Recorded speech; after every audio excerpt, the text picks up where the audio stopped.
स्मृतिस्थळ निरूपण सत्राच्या आजच्या दिवशी आपण 131 क्रमांकाची स्मृती श्रवण आणि चिंतन करणार आहोत। कटक देमाईसे भेटी विधानी केशोबासी वंकी दृष्टी योजने। एक वेळ केशोबास कटक देमाईसासी भेटावया गेले। एकदा केशोबास कटककार देमाईसा देवगिरीकडच्या त्या देमाईसांना भेटण्यासाठी केशोबास गेलेले आहेत। भेटी झाली, त्या दिवशी भेटी झाली। कटक देमाईसी केशोबासांसी अभ्यागता म्हणितले। भेट झाल्यानंतर त्यांनी सहजपणे केशोबासांना स्वगृही अभ्यागता म्हणून त्यांना बोलवलेलं आहे, म्हणजेच भोजनासाठी म्हणून त्यांना बोलवलेलं आहे। आणि केशोबास विरहित वंकी तेही म्हणितले। आणि जे वंकी नावाचे एक जण आहेत त्यांना सुद्धा सांगितलं, परंतु त्यांना सांगत असताना केशोबास मात्र तिथे नाही आहेत। केशोबासा विरहित म्हणजे केशोबास तिथे उपस्थित नसताना त्यांनी वंकीला सुद्धा भोजनाचं आमंत्रण दिलं। ते देमाईसांचे गुरु भाऊ पूर्वी नाथोबापासून दोघा श्रवण। ते कोण होते? ते देमाईसाचे गुरुभाऊ होते। गुरुभाऊ होते म्हणून म्हणजे दोघांनाही एकदाच नाममंत्र उपदेश झाला होता। दोघांनाही नाथोबासांकडनं एकदाच ज्ञानश्रवण झालेलं होतं, म्हणून ते कोण होते? गुरुभाऊ। म्हणजे जर का ज्यांनी ज्यांनी सोबत उपदेश घेतलेला आहे तर ते एकमेकांचे गुरुभाऊ गुरुबहीण होतात। दोन महिलांनी सोबत घेतला उपदेश तर त्या एकमेकींच्या कोण होतात? गुरुबहिणी होतात। ही पद्धत अजूनही खानदेश विभागामध्ये चालू आहे। उपदेश घेताना कोणी एकटं घेत नाही, कोणतरी सोबत बघतात आणि मग सोबत उपदेश घेतात। कमीत कमी 2 लोक उपदेश घेतात आणि मग त्यांना विचारलं की तुमचे गुरुभाऊ कोण आहेत, तर ते सगळ्यांची नावं नाही सांगत, ते हे आमचे गुरुभाऊ आहेत, आम्ही दोघांनी सोबत उपदेश घेतला। अशी पद्धत अजूनही खानदेशमध्ये प्रचलित आहे। तसं नाथोबासांपासून दोघांनाही श्रवण झालेलं होतं। आणि मग भटोबास आल्यावरी दोघी भटोबासांची दंडवते घातली। आणि मग भटोबास आल्यानंतर दोघांनी भटोबासांना त्यांनी दंडवत घातले। परिवंकी ते अनेका व्यसनाचे राबस्य रहाटीचे तया ते गुरुकुळ न भेटे। वंकी जे होते त्यांना केशोबासांच्या समोर त्यांना आमंत्रण दिलं गेलं नाही। त्याचं कारण असं की वंकी हे जे आहेत ते थोडे दोषवंत आहेत स्वभावाने प्रकृतीने, आणि ते अनेका व्यसनाचे, त्यांना व्यसन सुद्धा होतं। राबस्य रहाटीचे म्हणजे थोडंसं मनाप्रमाणे स्वतःच्या वागणारे असे ते होते। तया ते गुरुकुळ न भेटे परी देमाईसे झळंबती। गुरुकुळ जे आहे ते शक्यतो त्यांच्या भेटीला जात नव्हतं किंवा त्यांच्याकडे आवर्जून जाऊन त्यांना दंडवत करत नव्हतं, कारण की ते अनेक दोषांनी युक्त होते। दोषयुक्त व्यक्ती असेल तर त्यांच्यापासून थोडं लांब राहावं। स्वामी सांगतात, आपण्या उपद्रव उठी त्याचा असंबंध कीजे। एखादी दोषवंत व्यक्ती असेल तर त्याच्यापासून आपण लांब राहिलं पाहिजे, कारण की जीव जैसा संगी ठेवीजे तैसा होत जातो। एखादा जीव स्मरणनिष्ठ आहे परंतु स्मरण न करणाऱ्या व्यक्तीसोबत तो काही क्षण जरी राहिला तरी त्याचं स्मरण थांबतं। जसं अन्यवार्ता करणाऱ्याच्या बाजूला आपण बसलो तर काय होतं? तुम्ही किती गाठी घेऊन बसले आणि नेमकं पोथीत असले तर तो अन्यवार्ता करणारा माणूस आपल्या कानाजवळच बोलत असतो, त्याला हळू बोलायचं असतं. त्याच्यामुळे काय होतं की तुमचं स्मरण ठाकतं, तुमचं स्मरण थांबतं, तुमचा एखादा विधी जो आहे त्या विधीतनं तुमचं लक्ष जातं. आता निरूपण सुरू आहे आणि याच्यामध्ये जर का कोणी तुमच्या कानाला लागून तुमच्याशी बोलायला लागलं काहीतरी, तर काय होतं, स्मृतीस्थळाच्या तेवढा 1 ओळ 2 ओळ तुमच्या सुटून जातील. मग पुढची ओळ काय ते समजणार नाही, मागच्या 2 ओळी ऐकल्याच नाही आपण. म्हणजे दोषवंत व्यक्तीच्या संपर्कात राहिल्यानंतर आपल्यामध्ये तो दोष संचरेल नाही संचरेल, परंतु नुसतं संपर्कात जरी राहिलात तुम्ही तरी तुमची धर्महानी त्याच्यामध्ये होत असते. तेवढ्या वेळापुरतं तुम्हाला त्यांची अन्यवार्ता ऐकावी लागेल, तेवढ्या वेळापुरतं तुमच्या कानावर जी धर्मवार्ता पडते आहे ती बंद होईल, त्याच्यामध्ये अन्यवार्ता येईल. जेणेकरून होईल काय की तुम्ही धर्मापासनं तेवढा वेळ वंचित राहाल. नुसतं 5 सेकंद का असे ना तुम्ही वंचित राहता. म्हणून दोषवंत व्यक्तीच्या संपर्कात राहू नये. स्वामी आमचे सांगतात राजसा तामसा प्रति बोलोची नाही, बोलायचंच नाही. नेमकं काय होतं की आपण विचारतो आणि तो व्यक्ती जर का तामस असेल तर तो तामस पद्धतीने उत्तर देतो. तुम्ही किती चांगलं जरी विचारलं, तसे मामाजी आम्हाला उदाहरण सांगतात की एखाद्याला तुम्ही विचारलंच नाही तर ते म्हणतात की बघा आम्हाला विचारलं सुद्धा नाही आणि पाणी सुद्धा नाही विचारलं, जेवण सुद्धा नाही विचारलं. आणि जर का तुम्ही विचारलं का हो तुम्ही जेवणार का, की तुम्ही जेवून आले का वगैरे तुम्ही जेवणासंदर्भात विचारलं तर ते म्हणतात ना आम्ही काय तुम्हाला उपाशी वाटलो का.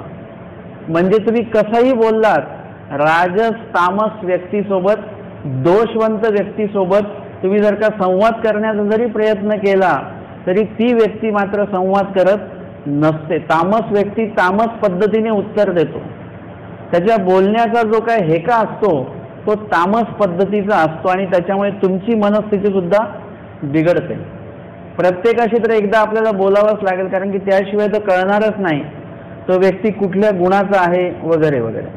आणि जर का आपल्या लक्षात आलं की ही व्यक्ती तामस आहे तर त्या व्यक्तीशी बोलत असताना एकदम कमी शब्दांमध्ये बोलावं, शक्यतो न बोलण्याची वेळ आली तेच चांगलं आहे.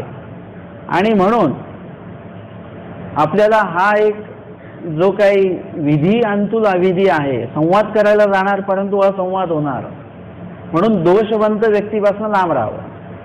एखादी व्यक्ती सेवा करणारी आहे परंतु तुमच्या जर का संपर्कामध्ये सेवा न करणारी जर का व्यक्ती आली तर काय होईल, तुम्हाला पण असं वाटायला लागेल की अरे हा तर आरामात बसलेला आहे, आपणच काम करतो इथे. मग तुमच्या डोक्यामध्ये सेवा हा विषय राहणार नाही. तुम्ही काय म्हणाल, जोपर्यंत दोषवंत व्यक्ती भेटत नाही तोपर्यंत तुम्ही काय म्हणाल, मी सेवा करतो आहे. पण एखादा बसलेला माणूस दिसल्यानंतर आपल्याला असं वाटेल मी एकटाच काम करतो आहे आणि आता आरामात बसला, मग मी तरी का करू, मी पण बसून जातो. म्हणजे देखोवेखी आचार असतो.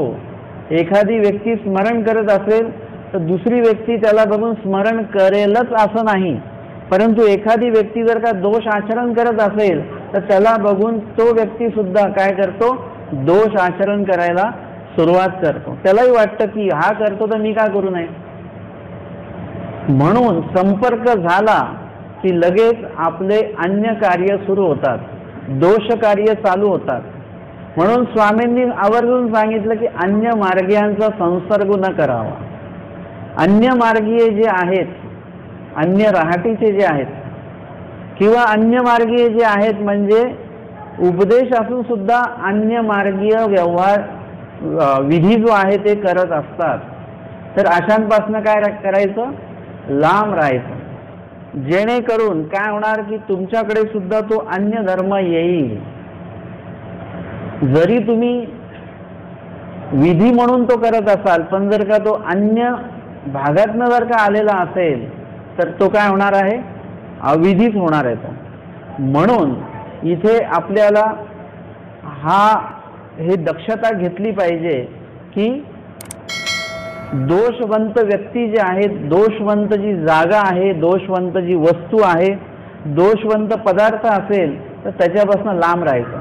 आणि म्हणून वंकीला जे वंकी होते त्यांच्यापासनं गुरुकुळ जे आहे ते लांब राहायचं, त्यांना कोणी शक्यतो जवळ जात नव्हते, बोलत नव्हते. परी देमाईचे झळंबती, परंतु देमाईसा जे आहेत, देमाईसांचे ते गुरुभाऊ आहेत, दोघांनी सोबत धर्मप्रवेश केलेला असल्यामुळे देमाईसा जे आहेत त्यांना त्यांच्याविषयी थोडंसं आपलेपणा आहे, ओलावा आहे, एक ममता आहे त्यांच्याविषयी की हे माझे भाऊ आहेत म्हणून. म्हणूनही चोरूनी तयाही निमंत्रण दिले, म्हणून त्यांनी लपून चोरून केशवदासांना कळू न देता वंकींना सुद्धा आमंत्रण दिलेलं आहे भोजनाचं. मग भोजनाचा अवस्वरी देमाईसी केशवदासा ते पुसिले. आणि मग भोजन समय केशवदास आलेले आहेत, उपस्थित झाले घरी, आणि देमाईसा त्यांना विचारतात, बा केशोबा वंकी ते पांती बोलावू, वंकीला पंक्तीमध्ये बोलवू का? म्हणजे मी त्याला बोलवलेलं आहे, तो बाहेर बसलेला आहे असं सांगितलं नाही, फक्त विचारलं की मी बोलवू का त्यांना. केशवदासी म्हटले नको. ते म्हणतात नको, त्यांना नको. तो अनेका व्यसनांचा, तो अनेक व्यसनांचा आहे. देमाईसे उगीची राहिली, आणि देमाईचा मग गप्प राहिले, ते काही बोलल्या नाहीत. ते जर का म्हटले असते ठीक आहे बोलवा, पण इथे आतमध्ये बोलवू नका, तिथे बाहेरच बसवा, काहीतरी सकारात्मक त्यांच्या बोलण्यामध्ये असतं, तर लगेच त्यांनी देमाईसांनी त्यांना सांगितलं असतं की मी त्यांना बोलवलेलं आहे म्हणून. परंतु सकारात्मकता काही दिसली नाही केशवदासांच्या बोलण्यातनं. ते म्हणतात की नको, त्यांना बोलवू नका, ते अनेक व्यसनांचे आहेत, म्हणून ते दोषवंत असल्यामुळे ते त्यांना इथे बोलवू नका. कारण की स्वामींनी सांगितले विषयाच्या एका सनी न बैसावे. जो दोषवंत व्यक्ती आहे त्याच्या एका सनी न बैसावे, त्याच्या बाजूला बसू नये. आज जर का आपल्याला कळालं की हे अन्यवार्ता करतात बरं का, आज आपलं स्मरण झालं नाही, तर उद्या काय करायचं आपण? उद्या काय करायचं? जागा बदलायची. लगेच आपण आपलं ठिकाण बदलायचं, असं धरून नाही राहायचं की मला हेच ठिकाणी बसायचं आहे, ही माझी जागा आहे. जागा बदलायची, एका स्थानाची सवय न होवावी. रोज जागा बदलता आल्या पाहिजेत आपल्याला. आणि म्हणून दोषवंत जागा असेल तर काय होतं? स्मरणाच्या बाबतीमध्ये पण सांगितलेलं आहे, एका म्हणजे झाडातळी विजन की जे सांगितलंय, परंतु तिथेही बसलेलं असताना तुम्हाला जागेची शोधणी करावी लागते. एका जागेवर बसलात पण तुमच्या मनामध्ये राजस विचार आले किंवा तामस विचार आले, हिंसक विचार आले, तर ती जागा बदलून घ्यायची. म्हणजे त्या झाडाच्या दुसऱ्या बाजूने बसा. तिथेही तसं वाटलं तिसऱ्या बाजूने बसा. तिथेही तसं वाटलं तर झाड बदला. तिथेही तसं वाटलं तिथे पूर्ण जागा जी आहे ती बदला. म्हणजे लक्षात येतं की ही जागा तामस आहे. आणि जर का कुठेही गेलं तर तामसच विचार येत असेल तर काय समजायचं? जागा चांगली आहे, आपणच तामस आहोत. आपण या मार्गात गेलो तिथे पटत नाही, त्या मार्गात गेलो तिथे पटत नाही. नावं कुणाला ठेवायची? मार्गाला. मार्गात लोक चांगली नाहीत. पण आपलं कुठेच मार्गात पटत नाही, म्हणजे कोण चांगलं नाही, मार्ग की आपण? आपणच चांगले नाही आहोत. लक्षात घेता आलं पाहिजे. प्रत्येक वेळी समोरच्याचा दोष नसतो, कधी कधी आपलाही दोष असतो. म्हणजे आपली ही प्रकृती तशीच असते. आपल्याला वाटतं की या पदार्थामुळे माझी तब्येत खराब होते. वांचून तसं नसतं. कधी कधी तुमची तब्येतच अशी असते की ती काही जरी खाल्लं तरी त्याच्याने त्रासच होतो आपल्याला. म्हणून आपली प्रकृती सुद्धा कधी कधी तशा पद्धतीची असते. म्हणून आपण लक्षात घेतलं पाहिजे की जागेच्या बाबतीतली शोधणी झाली पाहिजे, पदार्थांच्या बाबतीतली सुद्धा शोधणी झाली पाहिजे. पदार्थ जर आपण बदलू शकत नाही की हा नको तो द्या, तो नको तो द्या. पदार्थातले दोष आपल्याला पटकन लक्षात येत नाहीत, परंतु त्यासाठी काय आहे? संकल्प विधी आम्हाला विहित केलेला आहे. संकल्प सोडण्याचा विधी नाही, संकल्प हा म्हणण्याचा विधी आहे. संकल्प बोलला गेला पाहिजे.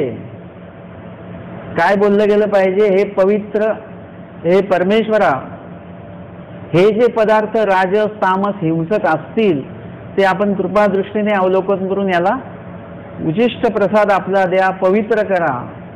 अशा पद्धतीने विनंती तुम्हाला करता आली पाहिजे. म्हणजे पदार्थ आपण शक्यतो बदलू शकत नाही जेव्हा केव्हा, किंवा पदार्थ कसल्या गुणाचे आहेत आपल्याला माहिती नाही, त्यावेळेला आपण काय करू शकतो, संकल्प विधी बोलून ते आपल्याला ग्रहण करायचं आहे. संकल्प हा म्हणायचा प्रकार आहे, बोलायचा प्रकार आहे, सोडायचा प्रकार विधी नाही आहे. म्हणून जेव्हा केव्हा तुम्ही 24 तासामध्ये जे पण तुम्ही खानपान कराल, पाणी प्याल, काही पदार्थ खाल, तर त्यावेळेला तुम्हाला काय केलं पाहिजे, संकल्प बोलता आला पाहिजे. तुम्ही रात्रीच्या 2 वाजता उठून जरी पाणी पित असाल तर त्याचा सुद्धा संकल्प बोलून, देवाला विनंती करून आणि देवाचं नाम घेऊनच ते ग्रहण करायचं आहे तुम्हाला. पदार्थ नुसते 12 वाजताच उपहार दाखवण्यासाठी नसतात बरं का. पदार्थ हे जेव्हा केव्हा तुम्ही खाता, कधीही. तुम्हाला आता असं वाटलं की आता जेवणाला 9 वाजणार आहेत, म्हणून आता संध्याकाळी 7ला आपण काहीतरी खायला घेतलं, तर त्याच्याविषयी पण देवाला विनंती करायची. ते पदार्थ राजस तामस आहेत, दोषयुक्त आहेत, मग त्याचाही त्या संदर्भातही तुम्हाला काय करावं लागेल, विधी बोलून ते तुम्हाला ग्रहण करावे लागतील. असंच काही खायचं नाही, असंच काही पाणी पेय काही प्यायचं नाही. मग अशा प्रकारे पदार्थ पवित्र करून घेता येतो. जागा जी आहे ती अपवित्र असेल तर ती बदलता येते.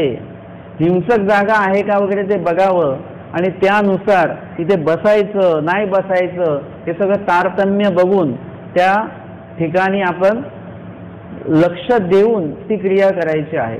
तिथे नपाळता असेल, काही असेल किंवा हिंसक भाग असेल तर त्या ठिकाणी बसायचं नाही, तिथून थोडंसं अंतर राखायचं. म्हणजे जागेचा जो तामसपणा आहे, दोषपणा आहे, पदार्थांचा जो दोषपणा आहे, एखादी वस्तू असेल, ती वस्तू जर का आपल्याकडे असेल तर मग आपल्याला दोष उत्पन्न होतो. वस्तू म्हणजे जसं पंखा आहे, पंखा लावला की आपल्याला बरं वाटतं. थोड्या वेळाने असं होतं की ती हवा जी आहे ती डोळ्यांमध्ये गेली तर काय होतं, आळस यायला लागतो हळूहळू. म्हणजे ती वस्तू कशी आहे, दोषजनक आहे. एखादं जर का आरामदायक खुर्ची भेटली की आपल्याला थोडं बरं वाटतं आणि लगेच आपल्याला झोप लागू शकते, गुंगी येऊ शकते. म्हणजे एखादी वस्तू सुद्धा दोषजनक असते. म्हणून स्वामींनी ते सुद्धा सांगितलं की एका सनीनं बैसावे. दोषवंत व्यक्ती ज्या जागेवर बसून गेला तर त्या ठिकाणी आपण जाऊन बसू नये किंवा त्याच्या सोबत बसू नये.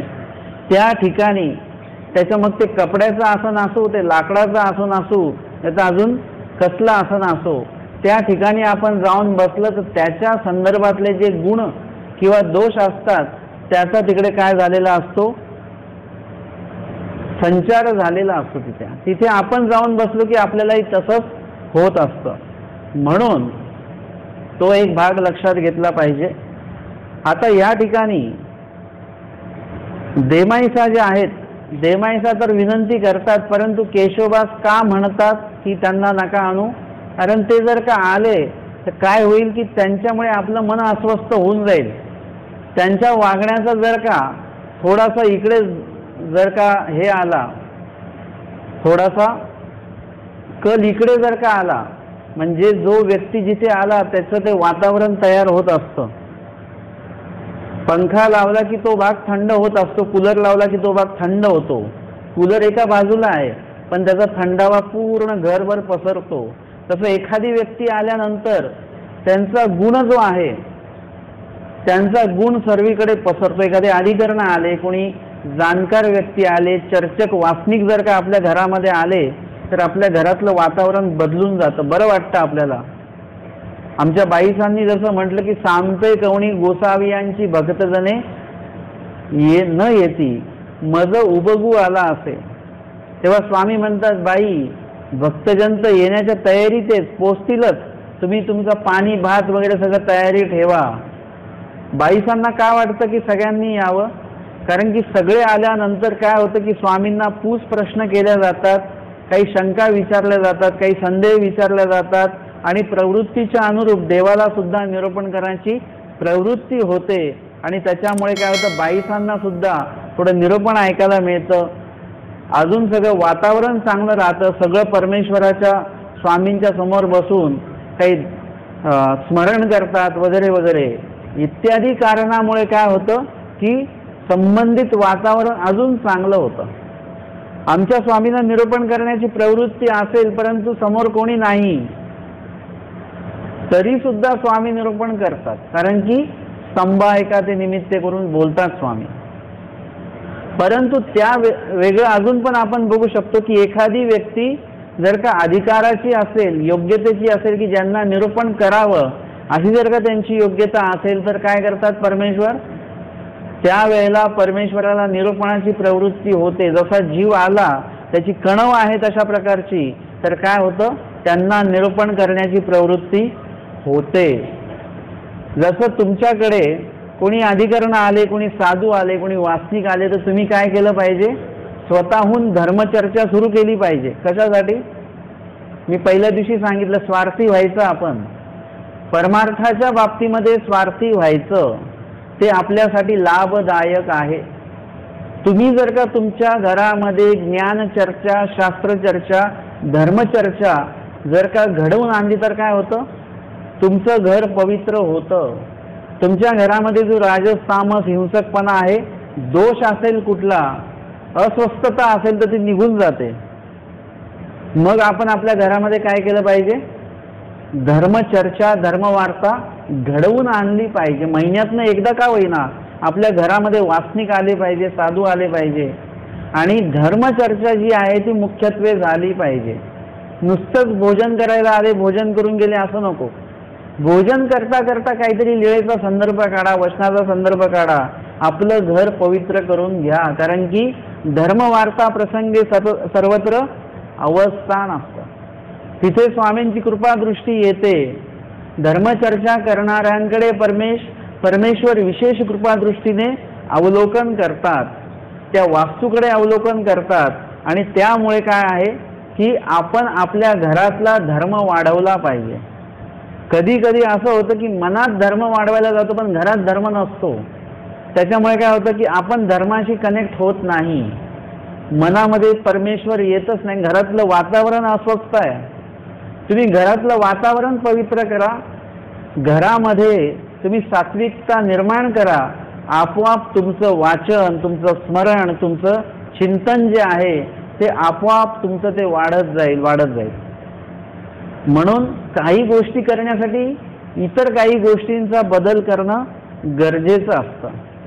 तसंच इथे जर का वंकी आले तर काय होईल, आपण गुणवंत बाबतीमध्ये बघितलं, गुणांच्या बाबतीत बघितलं, दोषाच्या बाबतीमध्ये सुद्धा असंच आहे की दोषवंत व्यक्ती जर का आपल्या संपर्कामध्ये आला तर काय होतं, त्याचे दोष आपल्याला कुठेतरी, स्वामी तर सांगतात की उजळल्याची निसंगे मिळेला उजळे. एखादा आचरणशील व्यक्ती असेल तर त्याच्या संपर्कात येऊन एखादा मळलेला माणूस सुद्धा उजळून जातो, परंतु हे क्वचित प्रसंग असतं. बहुतांश वेळा काय अनुभव आहे, एखाद्या स्वच्छ वस्तूच्या संपर्कामध्ये अस्वच्छ वस्तू आली तर काय होतं, ती स्वच्छ वस्तू जी आहे ती अस्वच्छ होते. असं नाही होत कधी की अस्वच्छ वस्तू स्वच्छ होते, असं शक्यतो होत नाही. पाण्याच्या बाबतीमध्ये तसं आहे की जर का ती अस्वच्छ वस्तू पाण्याच्या संपर्कात आली तर काय होतं, ती स्वच्छ होऊ शकते, परंतु पाणी काय होतं, पाणी अस्वच्छ होत आहे. म्हणजे आपल्याला इतकी काळजी घ्यायची असते, आपण आपली उजळता जेव्हा होईल तेव्हा होईल, किंवा जेवढी आहे तेवढी आहे. आपली उजळता वाढली नाही तरी चालेल एखाद्या वेळेस, बरं का, उजळता वाढलीच पाहिजे, आपली नाही वाढली तरी चालेल, पण आपली उजळता कमी पण नाही झाली पाहिजे, मळीनत्व सुद्धा नाही आलं पाहिजे. आपल्याला असं वाटतं की खूप वासनिक भेटले पाहिजेत, परंतु लक्षात घ्या, खूप वासनिक जे भेटलेले आहेत ते जर का मळीनत्वात ते पावलेले असतील, अज्ञान रूपी क्रिया करत असतील, अन्यथा ज्ञान रूपी क्रिया करत असतील तर काय करायचं, ते स्मरणच करत नाही, ते वासनिक सूत्रपाठ वाचतच नाही ते वासनिक. मग आता काय करायचं, ते फक्त नामधारी आहेत, त्यांना वासनिक म्हणू नये. मग आता अशांच्या संपर्कात आलं तर काय होतं, आपलाही धर्म जो आहे तो कमी होऊ शकतो. लक्षात घ्या. म्हणून बहुत संख्येने जेव्हा एकत्र यायचं आहे तेव्हा तिथे काहीतरी तुम्हाला नियम ठेवावा लागेल. तिथे काहीतरी तुम्हाला धर्मचर्चेसाठी सगळ्यांना कटिबद्ध ठेवावं लागेल. सगळ्यांना तुम्हाला स्मरण करण्याचा नियम ठेवावा लागेल. सगळ्यांना सूत्रपाठ वाचायला तुम्हाला सांगावं लागेल. म्हणजे आपण आपल्या काळजीपोटी या सगळ्या गोष्टी करायच्या आहेत. इतरांना धर्म यावा हा भाग खूप पुढचा आहे. पहिले तर सगळ्यात गोष्ट म्हणजे आपल्यातलाच धर्म टिकला पाहिजे आपल्यामध्ये.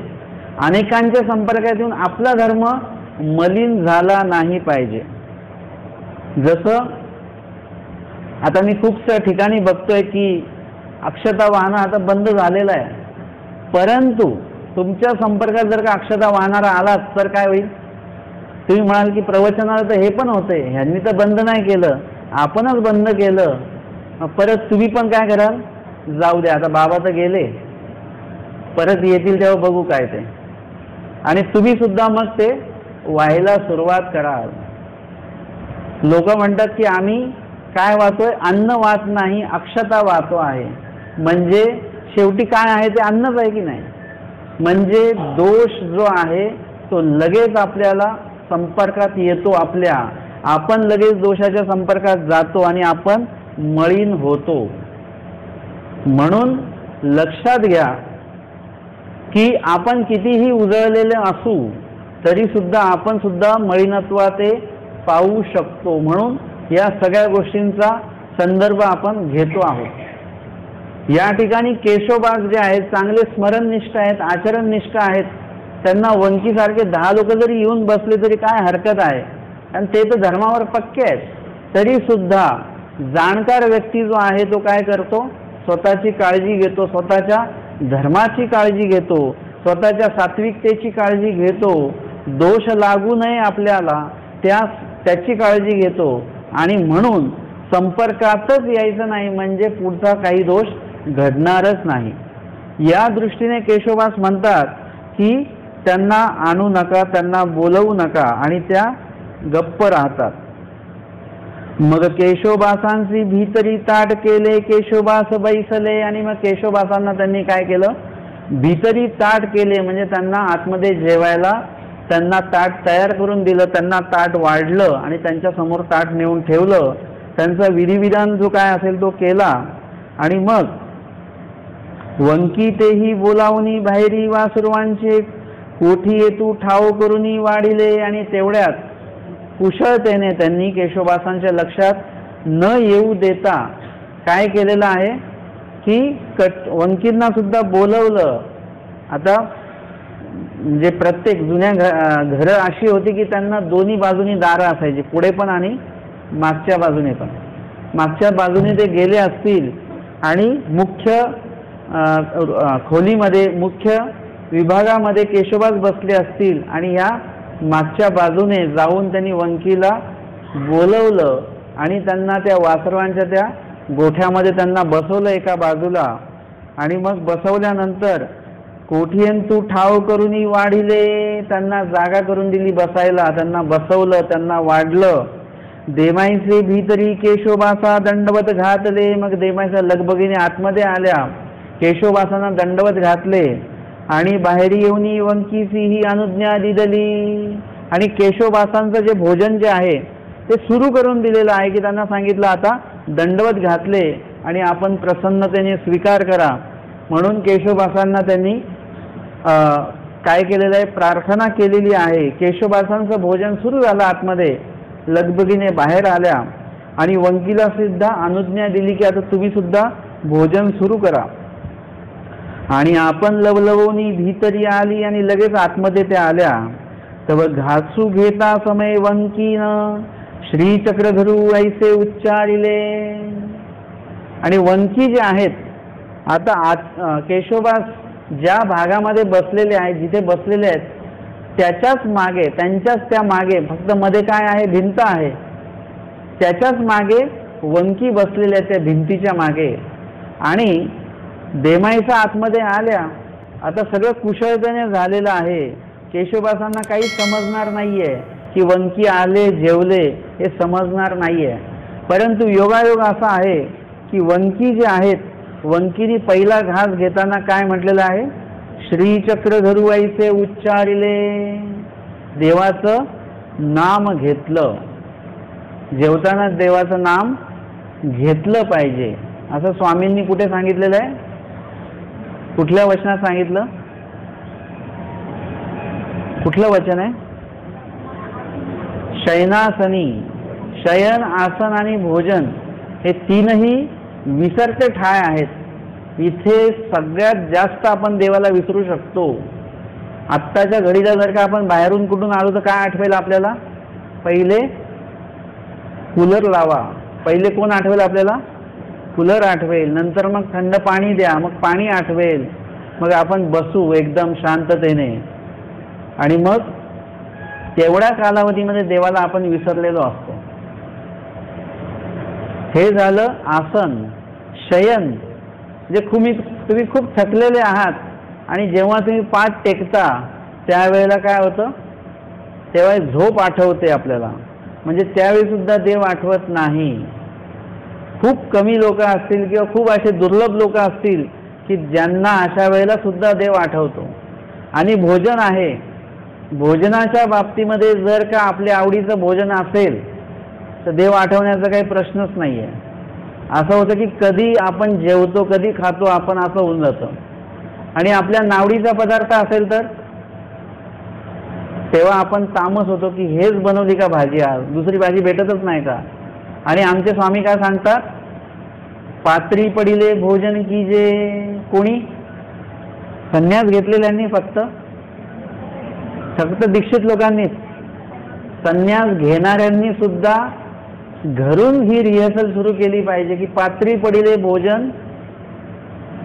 जरी घरच्यांनी विचारलं की काय बनवायची, कसली भाजी बनवायची, तरी जे बनवायचं ते बनवा. तुम्ही जे वाढाल ते मी खाणार आणि जे वाढलं ते आपण खायचं.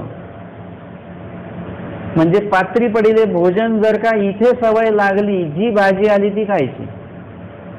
म्हणजे आम्ही मार्गात होतो तेव्हा असं व्हायचं की भाजी कसली आहे माहिती नसायचं. आज तर आम्हाला विचारून आज कुठली भाजी चालेल, काय बनवायचं, आम्ही सांगतो हे बनवा ते बनवा ते. आज आमच्या पद्धतीने आमच्या इच्छेनुसार जेवण बनतं. पण जेव्हा मार्गात आम्ही होतो तेव्हा माहिती नसायचं की भाजी काय आहे. ते भाजी वाढत वाढत 2-4 लोकच्या तिथपर्यंत आल्यानंतर कळायचं की नेमकी भाजी कसली आहे. आमच्यासाठी सरप्राईज असायची भाजी मार्गामध्ये. बाजूच्या ताटात वाढताना कळायचं की भाजी काय आहे. बरं, तिथे असं ऑप्शन नसायचं की ही भाजी मला चालत नाही. जी भाजी आहे तीच खायची, नाहीतर मग पाण्यासोबत भाकरी खा, नाहीतर चटणी तुमची ठेवा. परंतु तीच भाजी खावी लागायची. म्हणजे त्या काळामध्ये तसा प्रकार आम्ही जो म्हणजे घडला आमच्या बाबतीमध्ये, तो घडला नाही तर तो घडवला गेला. म्हणजे ते दिवस आठवल्यानंतर असं वाटतं की बाबांनी न कळतपणे आमच्याकडनं ते आचरण करून घेतलं. संवत्सरच्या बाबांनी, मोठ्या बाबांनी. म्हणजे आम्हाला वेगळं हे पर्याय नसायचा की ही भाजी खात नाही त्यांच्यासाठी ही भाजी आहे, नाही, फक्त तिखट आणि फिक्की एवढीच भाजी. तर त्या वेळात त्यांनी आमच्याकडनं तो आचरण करून घेतलं की तुम्ही जेव्हा भिक्षेला जाल तेव्हा तुम्हाला कुठली भाजी येणार आहे तुम्हाला माहिती नाही, कुठली भाकरी येणार आहे तुम्हाला माहिती नाही, चपाती येणार आहे की नाही माहिती नाही, भात येणार आहे की नाही माहिती नाही. जे आलं ते तुम्हाला घ्यायचं आहे. पात्री पडिले भोजन ते आत्तापासून सुरुवात करायची आपल्याला. आणि आज सुरुवात केली तर उद्या तुम्ही मार्गात जा, 2 दिवसासाठी जा, तुम्ही विचारणार नाही की कसली भाजी आहे, कारण तुम्ही सगळ्या भाज्या खाता. तुम्ही विचारणार नाही की कसलं काय आहे, ते पदार्थ कुठला आहे तुम्ही विचारणार नाही, कारण की तुम्ही सगळं खाता. ही तुमची एक क्षमता तुम्ही स्वतः तयार करून घ्यायची आहे. आपल्याला एखादं आचरण जमत नाही हे आपल्याला टोचलं पाहिजे आपल्या हृदयाला. ते आचरण आपल्याला जमलंच पाहिजे. आपल्याला मला स्मरण जमतच नाही हे अभिमानाने सांगायची गोष्ट नाही आणि खेदाने सांगायची पण गोष्ट नाही आहे. हे सांगायचं नाहीच आहे, हे करून दाखवायचंच आहे आपल्याला. आपल्याला स्मरण जमत नाही हे बोलून चालणार नाही. तुम्हाला स्मरण घडलंच पाहिजे, तुम्ही त्याच्याविषयी प्रयत्न केलाच पाहिजे. माझं पाठांतर होत नाही हे म्हणून चालणार नाही तुम्हाला. तुम्हाला ते पाठांतर करावं लागणारच आहे. तुम्ही हे कोणाला याला त्यांना सांगण्याची ही गोष्ट नाही आहे. म्हणून आपल्याला सगळ्या पद्धतीची ती सवय असणं गरजेचं आहे. अर्थातच आपला विषय चालू आहे की भोजनी सुद्धा परमेश्वर आठवला पाहिजे, पण तो आठवत नाही. कारण की पदार्थ आपल्या आवडीचे असतात म्हणूनही आठवत नाही, आणि पदार्थ आपल्या नावडीचे असतात म्हणूनही देव आपल्याला आठवत नाही. खूप मोठ्या संकटात असल्यानंतरच देवाची आठवण येते, आणि हे तीनही विसरते ठाय असल्यामुळे आमचे स्वामी सांगतात शयन, आसन आणि भोजन या तीनही ठिकाणी आवर्जून देवाचं नाव घेतलं गेलं पाहिजे. तरी लोक नाव घेत नाही, म्हणून कुणीतरी ती जय करण्याची पद्धत सुरू केलेली आहे की पंगत सगळी वाढ झाली नंतर काय केलं जातं, श्री चक्रधर स्वामी की, तरी सुद्धा नाव घेतल्या जात नाही. जो जय करायला पुढाकार घेतो तोच म्हणतो श्री चक्रधर स्वामी की, बाकीचे काय म्हणतात, फक्त जयच म्हणतात, तेव्हा सुद्धा नाव घेतल्या जात नाही. म्हणजे आपल्याला ह्या गोष्टी लक्षातच येत नाहीत कधी की आपण देवाचं फक्त जय केलंय, नाम तर घेतलंच नाही, मुखामध्ये आलंच नाही नाम. म्हणून आपण आपलं स्वतंत्र नाव घ्यावं, ते जय मध्ये पण सहभागी व्हा, परंतु तुम्ही घास घेण्याआधी श्री चक्रधरा असं म्हटलं पाहिजे. बघा हे वंकी आहेत, हे अनेक व्यसनांचे आहेत, अनेक दोषांचे आहेत, परमार्ग त्यांना दंडवत करत नाही, त्यांच्या जवळ जात नाही, त्यांच्या संपर्कात राहत नाही, एवढ्या दोषांनी युक्त हा व्यक्ती आहे. केशवबासही म्हणतात आतमध्ये त्याला बोलवू नका, म्हणजे त्यांना नका सांगू जेवणाचं, एवढं सगळा हा व्यक्ती आहे. आता आपल्या डोळ्यामध्ये, आपल्या दृष्टिकोनामध्ये वंकी ही एकदम दोषवंत व्यक्ती आहे, अशा व्यक्तीचं तोंडही बघू नये, अशा प्रकारची भूमिका आपल्या डोक्यात तयार झाली. परंतु लक्षात घ्या की जेव्हा वंकी यांनी काय केलेलं आहे की घास घेता समय वंकीनं श्री चक्रधुर्वैसे उच्चारिले, देवाचं नाम त्यांनी घेतलं. हा सगळ्यात मोठा गुण त्यांच्यामध्ये आपल्याला बघायला मिळतो. बाकीचे अनेक दोष आहेत, पण एकच गुण आहे की देवाचं नाम ते स्मरण करतात. आमचे आचार्य म्हणतात की ज्यांच्याकडे 5 नामं आहेत, 5 नामांचं स्मरण जो व्यक्ती करतो तो वाया जाणार नाही. तो जर का वाया गेला तर त्याला निमित्त मी असेल, त्याला जबाबदार मी असेल. अर्थातच ते स्मरण कुठलं असलं पाहिजे, फक्त मनी मनी मनी असं नाही, आपल्या मनी परमेश्वर असले पाहिजेत, आपल्या अंतकरणात परमेश्वर असले पाहिजे. चतुर्विध स्मरण करणारा जो व्यक्ती आहे, चतुर्विध स्मरण करणारा व्यक्ती कधीही वाया जाणार नाही. त्याचं जे काही आचरण आहे ते लेखी लागेल, परमेश्वर त्याची नोंद करतात.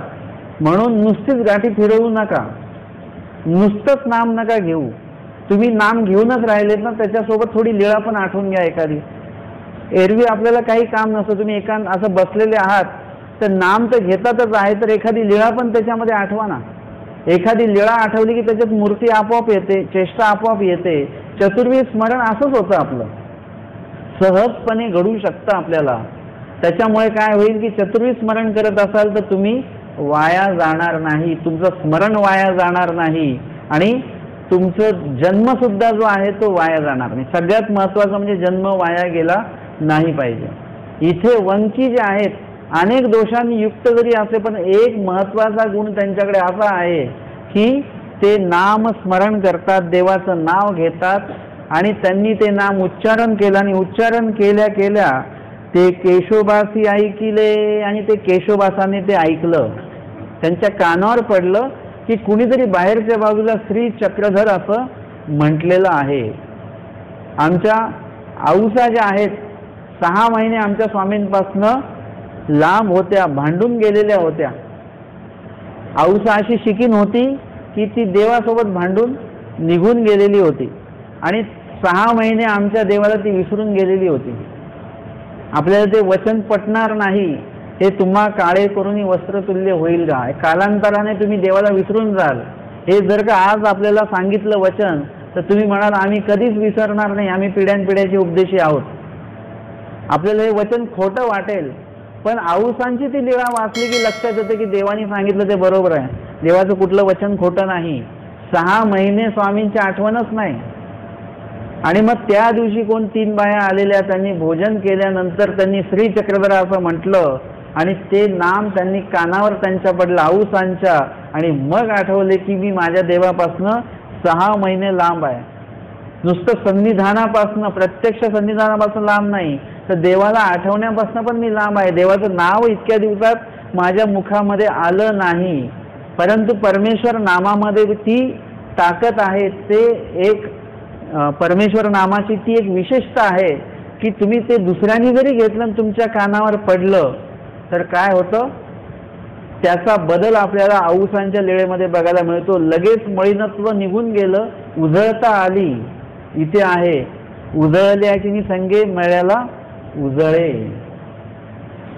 आणि त्यांच्याकडे ती उजळता आली आणि लगेच रात्रभर तळमळत राहिल्या की देवाला भेटायला उद्या जायचंय जायचंय जायचंय.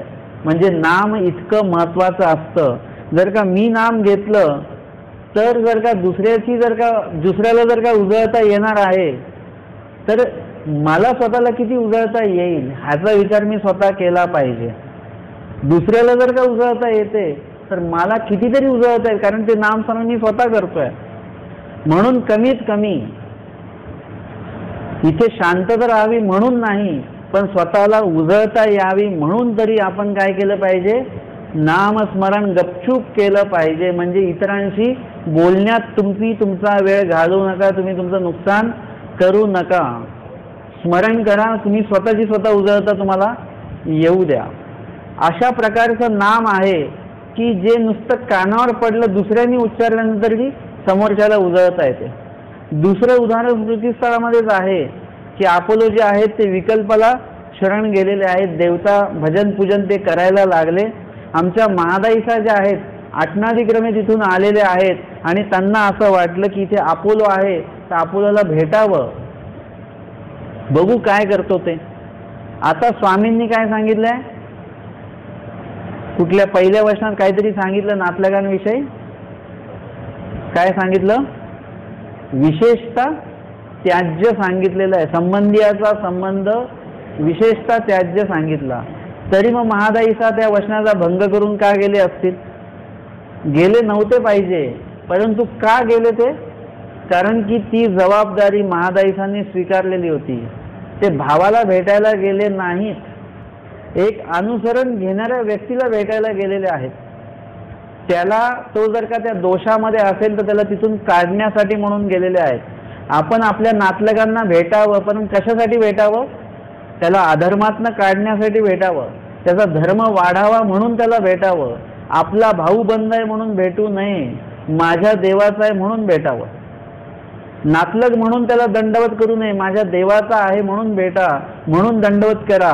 त्याच्यात धर्मवृद्धी झाली पाहिजे, त्यांच्यामुळे आपली धर्मवृद्धी झाली पाहिजे म्हणून तुम्ही त्यांना भेटलं पाहिजे.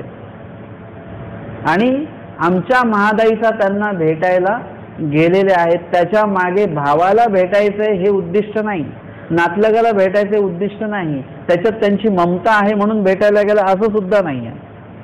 त्यांना ते बघायचं आहे की स्वामी म्हटले होते की हा देवत्या धर्माला जाईल आणि हा गेलेला आहे, आता जाऊन बघू काय करतो, हा येतो की नाही, कधी घडेल अनुसरण.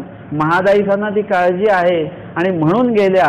आतमध्ये एकदम पाय ठेवला आणि सगळं ते अन्य देवता पूजन सगळं तिकडे त्यांनी बघितलं. अपोलो तिथेच बसलेले होते आणि श्री चक्रधरा म्हणून आमच्या महादाईसा बाहेर आलेले आहेत. ते नाम कोणी ऐकलं, अपोलोंच्या कानावर पडलं आणि त्यांचं मन अंतःकरण पवित्र झालं. त्यांना उजळता आली, देव आठवले, देवता पूजन साहित्य सगळं त्यांनी काय केलं, नदीमध्ये विसर्जित केलं. म्हणजे महादाईसांनी नाम घेतलं आणि यांना उजळता आली. म्हणजे नामस्मरण करणारा व्यक्ती किती योग्यता राखून असतो की त्याच्या बोलण्यातनं काय होतं की समोरच्याला उजळता येत असते.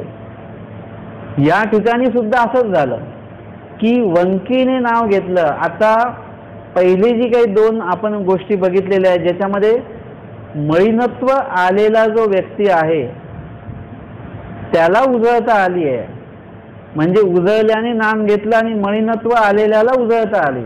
इथे उलट आहे, इथे मळीनत्व आलेल्या व्यक्तीने नाम घेतलेलं आहे आणि जो उजळलेले आहेत म्हणजे केशवदास हे तर मळलेले नाही आहे, ते धर्माचरण करणारी व्यक्ती आहे, त्यांच्यामध्ये अजून उजळता आली. त्यांनी जे काही गैरसमज वंकीविषयी धरून ठेवलेला होता त्यांच्यामध्ये बदल झाला. मळीनत्व आलेला व्यक्ती आहे, अधर्म आचरणार आहे म्हणजे तो विधिविधान करत नाही. आपण बघतो की हे कोण आहेत, हे काही धर्म आचरण करत नाही, भिक्षा मागत नाही, हे करत नाही, ते करत नाही. परंतु तो व्यक्ती जर का नामस्मरण करणारा असेल आणि त्यांनी त्याच्या भाषेत जरी एखाद्याला जर का सांगितलं की मानव पंथ म्हणजे काय, तर समोरच्याला बोध होऊ शकतो, समोरचा अनुकूल होऊ शकतो. कधी कधी एखाद्या विद्वान व्यक्तीकडनं एखादा व्यक्ती अनुकूल होत नाही, परंतु एखादा मळीनत्व आलेला जो व्यक्ती आहे त्यांनी दोन गोष्टी सांगितल्या तर समोरच्याला उजळता अनुकूलता येऊ शकते, कारण की त्याच्या मुखामध्ये नाम आहे. ज्यांच्या मुखात नाम आहे त्यांच्या वाचेमध्ये ती एक प्रकारची अशी सिद्धी प्राप्त होते. परमेश्वर त्या ठिकाणी ते कार्य त्यांच्याकडनं करवून घेतात. का करवून घेतात की जेणेकरून समोरच्याच्या धर्मवृद्धीसाठी हा निमित्त झाला तर याची योग्यता पण परमेश्वराला वाढवायची, त्याचं मळीनत्व सुद्धा देवाला कमी करायचं आहे. म्हणून वंकीनी जेव्हा नाम उच्चारण केलं आणि ते केशवदासांनी ऐकलं आणि ते म्हणतात, कोणाला, देमाईसाला म्हणतात, येत गोसावे यांचे नाम कोणी उच्चारिले. इथे आमच्या स्वामींचं नाव कोणी उच्चारलं बरं? देमाईसे म्हटले, बा निर्भय द्याल तरी सांगेन. म्हणजे तुम्ही जर का मला ओरडणार नसाल, मला शिक्षा पण करणार नसाल, रागावणार नसाल तर मी सांगते कोणी नाम घेतलं ते. ते म्हणतात ना सांगा. ठीक आहे सांगा. बा भटोबासी म्हणितले. आणि मग त्यांनी काय केलेलं आहे, सरळ नाव सांगितलं नाही. आधी त्यांना माहिती होतं की कदाचित ते माझ्यावर रागवतीलच, म्हणून त्यांनी काय केलंय, भटोबासांच्या बोलण्याचा आधार घेतलाय. कारण की भटोबास हे काय बोलतात, बाई हा काही आपले बोलेल हा. आपण फक्त काय करतो, आपलं आपलं बोलत राहतो, आपले आपले विधी आपण तयार करत राहतो. आम्ही जेवढ्या भागात जातो तेवढ्या भागातल्या लोकांचे त्यांचे स्वतंत्र विधी आहेत.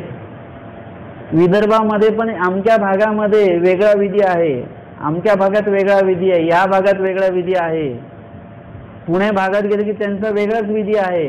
सगळे मानव पंथाचेच लोक आहेत, सर्वजण एकच सूत्रपाठ वाचतात, एकच लीळाचरित्र वाचतात, परंतु विधी मात्र प्रत्येकाच्या वेगवेगळ्या, मत प्रत्येकाची वेगवेगळी आहेत.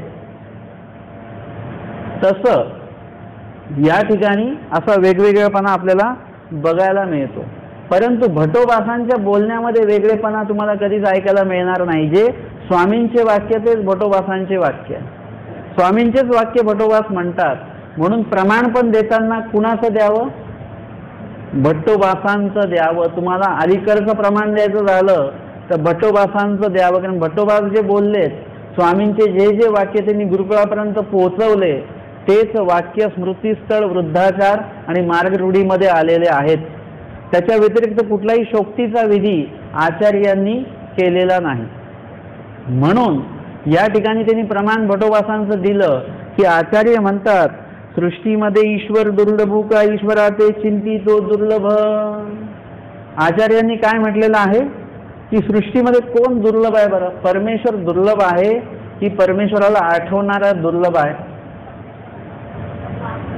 आपण आपल्याला कोणी विचारलं तर आपण म्हणू की मी तर माझं वय एवढं झालं आहे, इतक्या दिवस आम्ही मानव पंथात पण एकदाही देव भेटले नाहीत.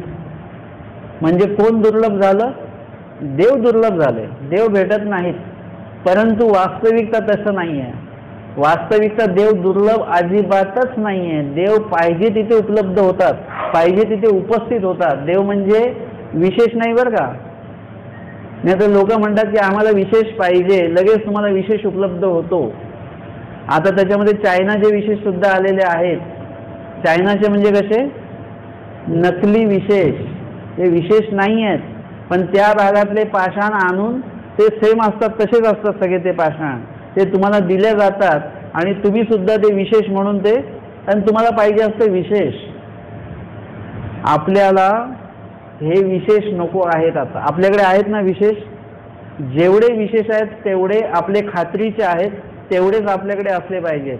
आता आपल्याला आता हे विशेष नकोत आपल्याला, विशेष काय पाहिजे, विशेष ज्ञान पाहिजे आपल्याला, आपलं साध्य ते असलं पाहिजे, शाब्द अप्रोक्ष सामान्य आणि ते लक्ष असलं पाहिजे आपलं. आता हे लक्ष नसलं पाहिजे. म्हणून परमेश्वर दुर्लभ नाहीत. जिथे धर्मवार्ता केली तिथे परमेश्वर उपस्थित होतात, साह्य तिथे उपस्थित होतं. मग कोण दुर्लभ आहे, देवाला आठवणाराच दुर्लभ आहे. देव आठवणारे लोक तुम्हाला कमी भेटतील, स्मरणनिष्ठ लोक तुम्हाला कमी भेटतील, धर्मचर्चा करणारे लोक तुम्हाला कमी भेटतील, भेटणारच नाही. तुमचा स्वानुभव असेल. आपण स्वतः सुद्धा धर्मवार्तेमध्ये सहभाग घेत नाही. म्हणजे इकडे तिकडे अमक्या टमक्याकडे बघण्यापेक्षा आरशात जाऊन स्वतःलाच बघून घ्यावं. आरशातला माणूस तरी धर्मवार्ता करतो का कधी, हे आपणच आपल्याला विचारावं. म्हणून देव आठवणारे व्यक्ती जे आहेत ते कसे आहेत, दुर्लभ आहेत. म्हणून बा मिया तुम्हा वारीत वंकी ते बोलाविले. म्हणून तुम्ही नाही सांगितलेलं असं सुद्धा मी वंकीला बोलवलं. का बोलवलं, कारण की वंकी हे कोण आहेत, देव आठवणारे आहेत. वंकी अनेक दोषांचा असेल, फक्त त्याच्याकडे एकच गुण असा आहे की तो देवाचं नाम स्मरण करतो. एवढ्या एकाच गुणासाठी मी त्याला बोलवलेलं आहे. सृष्टीमध्ये देवाला आठवणारा दुर्लभ आहे की नाही, तर दुर्लभ व्यक्ती कोण आहे, वंकी आहे. म्हणून मी त्याला बोलवलं. मग केशववासी म्हटले भले केले हो देमाईचे. ते म्हणतात त्यांचं सुद्धा त्या वंकीविषयी जी अन्यथत्व होतं ते निघून गेलं. ते म्हटले ठीक आहे, स्वामींनी सांगितलं की जीव म्हणजे कसा आहे, दोषदर्शी आहे, सर्व दोषांचे आळे आहे. असा कुठला जीव आहे की जो दोषांच्या वेगळा नाही आहे. आमच्या स्वामींनी निरूपण केलं दोषांच्या बाबतीमध्ये, आणि दुःख झालं कोणाला, भटोबासांना दुःख झालं. ते म्हणतात की स्वामींनी जेवढे दोष सांगितले तर माझ्या ठिकाणी आहेत, आधी पण होते भरपूर, आताही आहेत, म्हणजे मला देव होणार नाही. स्वामी म्हणतात की रडू नका, रडण्यापेक्षा तुम्ही येडे खडकेची कपाळ घ्या पाळ जरी होय, असं रडून धडून वगैरे याच्यानी देव होणार नाही. तो जेणे परी व्हावा तो तेणेची परी होईल. जे तुम्ही अविहित विधी कितीही करत राहिले आयुष्यभर, त्याच्याने देव होणार नाही. प्रमाण शून्य ते लेखी न लगे.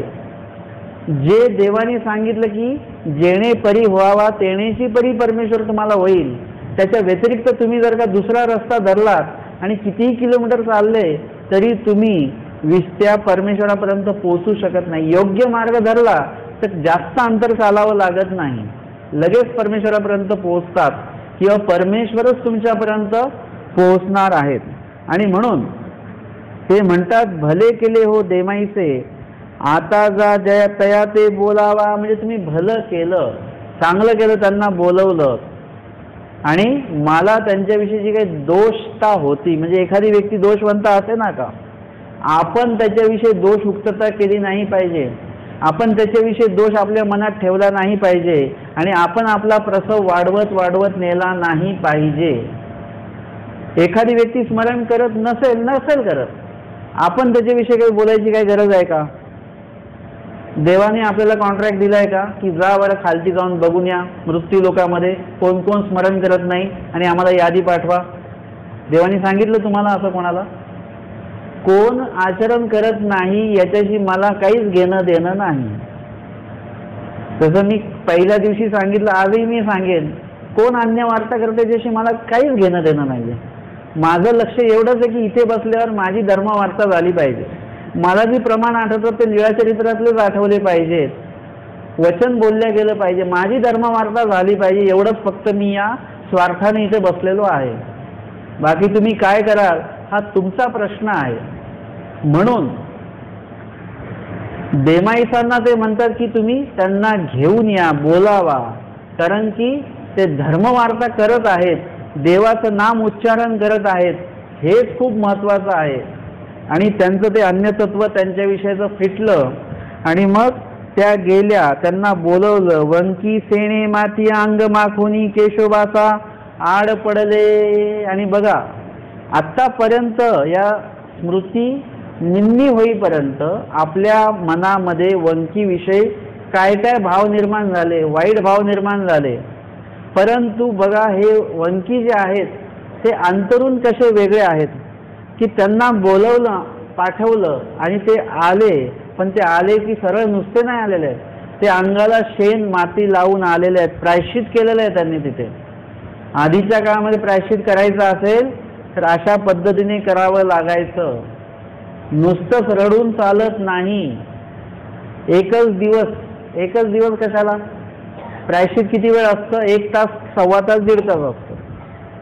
त्याच्यामध्ये पण पहिले 15 मिनिटं आपल्याला काही वाटत नाही, मग पहिल्या 15 मिनिटाच्या नंतर आपली अश्रुपात चालू होतात, रडारड चालू होते, सगळं काय होतं. एकदा प्रायश्चित संपलं की परत आपण सक्षम होतो. कशासाठी? रडण्यासाठी नाही, रडवण्यासाठी सक्षम होतो. इतरांचे दोष बघायला सक्षम होतो. म्हणजे लगेच जे मगाशी आपण प्रायश्चितामध्ये म्हटलं ते सगळं गुंडाळून ठेवून देतो आणि लगेच परत त्याच्यात प्रायश्चित देतं. चालता किडी मुंगी देखिली नाही. बाबांनी म्हटलं, तुम्ही पण रिपीट केलं ते.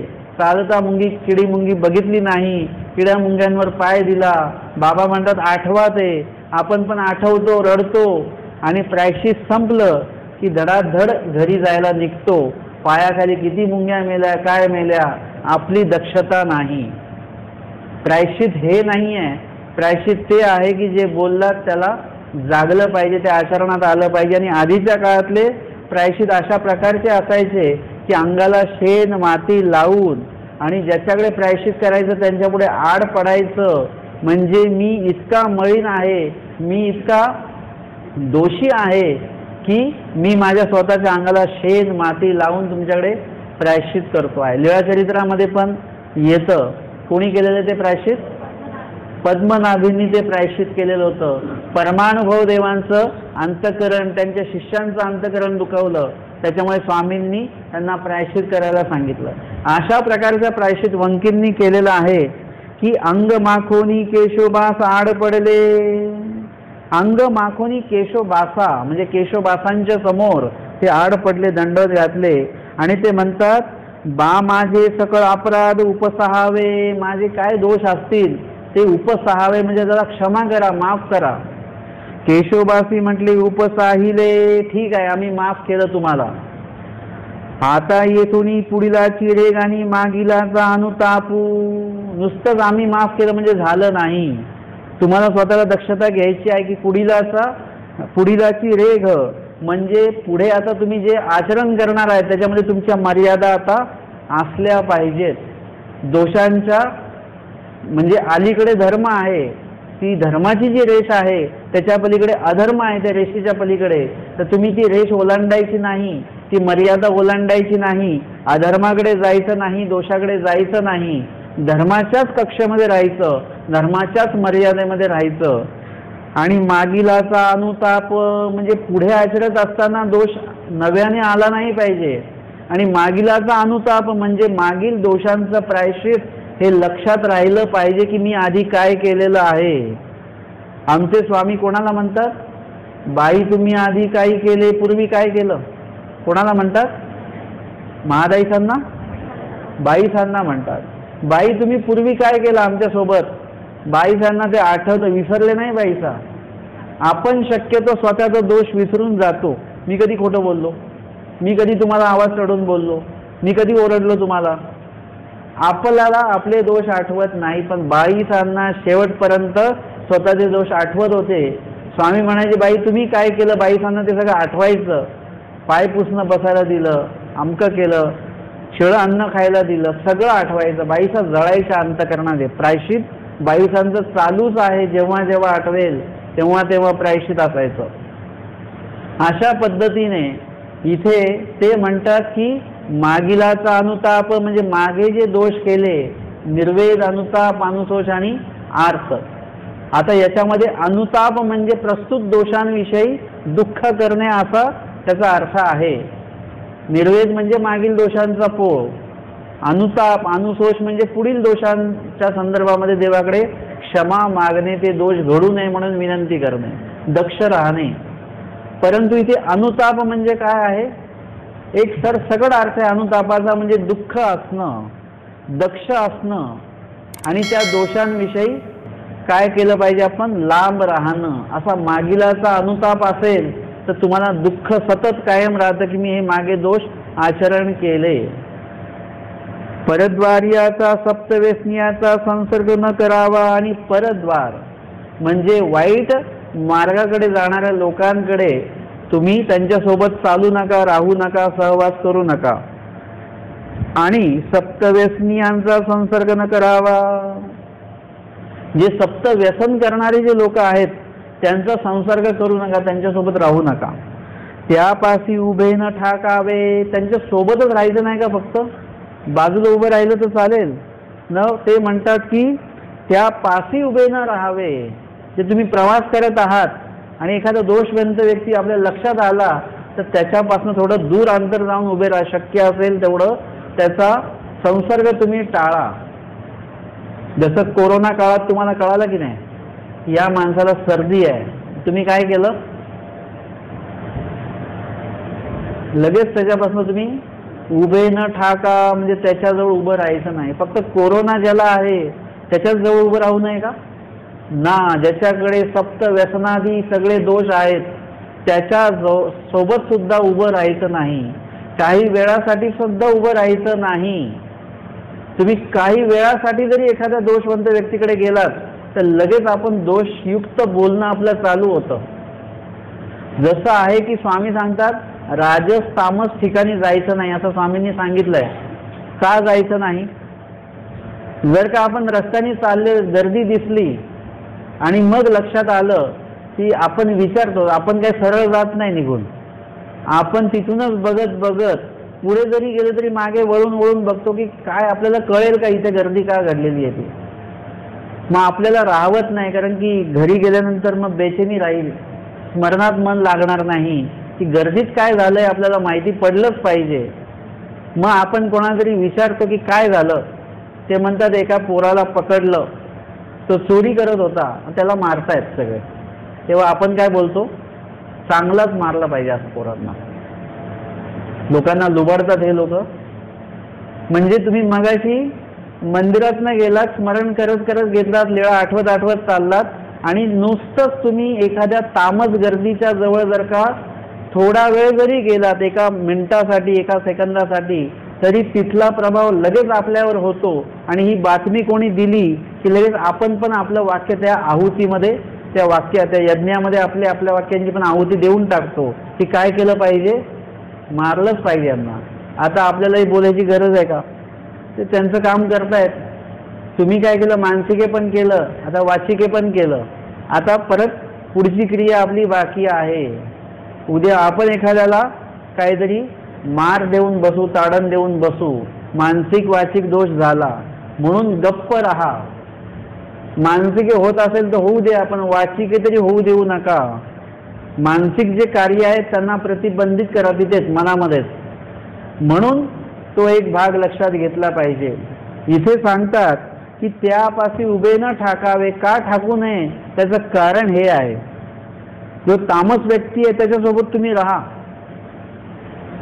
तुम्ही जर का एखाद्या तामस व्यक्तीसोबत राहिलात आणि तो व्यक्ती जर का कुणावर वैतागलेला असेल तर आपण त्याला विचारतो काय झालं, मग तो सांगतो हे असं असं झालं, मग आपण सुद्धा त्याच्यासारखंच बोलायला लागतो. म्हणजे त्याचा तामसपणा आपल्याकडे येतो. म्हणून उभे न ठाकावे. हो का बा म्हणून वंकी मानिले. आणि त्यांनी मान्य केलं की आजपासून मी ही दक्षता घेईल, प्रायश्चित केलं, दुःखापासून दोषापासून लांब झाले. मागोते दंडवत घातले, परत दंडवत घातले. तेवेळी केशोबासी पांती दिधली. आणि तेव्हा केशोबासांनी स्वपंक्तीला त्यांना बसवलं, बाजूला बसवलं त्यांना जेवायला. देमाईचं सुख झाले. आणि देमाईसांना खूप बरं वाटलं. आपली भूमिका जर का कधी असेल तर ती अशा प्रकारची असावी, एखाद्या दोषवंत व्यक्ती आहे, एखादा जर का धर्मापासून लांब जाणारा व्यक्ती आहे, त्याला धर्मामध्ये परत घेऊन येण्याची क्षमता आपल्या आचरणामध्ये असली पाहिजे, आपल्या मनामध्ये असली पाहिजे, आपल्या प्रार्थनेमध्ये तो भाग असला पाहिजे. जे धर्माबाहेर चाललेले लोक आहेत त्यांना धर्मामध्ये आणण्याचा प्रयत्न आपला असला पाहिजे. ती गोष्ट देमाईसांच्या बाबतीमध्ये या ठिकाणी बघायला मिळेल. त्या दिवशी जर का त्यांना बोलवलं नसतं आणि त्यांनी पुढे हा प्रकार घडला नसता आणि वंकींचं प्रायश्चितही झालं नसतं, दोषांपासून ते लांबही झाले नसते, पण ही प्रक्रिया सगळी घडली. आणि मग ते लागोनी वंकीन अवघी ढांडाळे त्यजिली. आणि त्या दिवसापासून, त्या क्षणापासून वंकींनी काय केलं, आपली सर्व सप्त व्यसने वगैरे सगळे जे दोष आहेत त्यांचा त्याग केला. आणि मग येऊनी केशोबासी अवघे भटोबासां पुढा सांगितले. ही घटना जी आहे, केशोबासांनी भविष्य काळामध्ये नंतर येऊन त्यांनी भटोबासांना सगळं सांगितलं, घडलेला घटनाक्रम. मग एका दिवसा वंकी ही आले. मग काही दिवसांनी वंकी सुद्धा मार्गात आले. भटोबासांपाशी भिक्षा केली, अनुसरले. आणि भटोबासांकडे, म्हणजे ते अनुसरलेले नव्हते, फक्त नामधारक होते. आणि मग ते वासनिक झाले केशोबासांमुळे. आणि भटोबासांकडे येऊन मग काय झाले, अनुसरले, म्हणजे अनुसरण सुद्धा त्यांचं घडलेलं आहे. अशा प्रकारे परधर्मातनं एखादा व्यक्ती लांब जातो आहे, दोषयुक्त वर्तनामध्ये जगतो आहे, अशा व्यक्तीला देमाईसा नावाच्या धर्मवान व्यक्तीचा संपर्क झाला. तदनंतर त्यांच्यामध्ये जो धर्म होता, म्हणजे कमीत कमी आपल्याकडे इतर आचरण जरी नसलं काही, तरी कमीत कमी आपल्या मुखामध्ये नाम जर का असलं तर नामाचे 10 ठायातले सगळेच वाक्य तुम्हाला आठवणार. नामे वेद, नाम साह्याते करी, नाम पडते आकाश धरी, नाम येते विघ्न हरी. म्हणजे ते एक नाम त्या वंकींच्या मुखामध्ये होतं, म्हणून नाम साह्याते करी हे सुद्धा त्यांच्या बाबतीत घडलं. येणारे जे विघ्न आहे, म्हणजे नरक फळाला गेले असते, ते सुद्धा त्यांचं ते एका नामामुळे त्यांचं ते टळलं. आणि नामामुळे त्यांना साह्य सुद्धा झालं.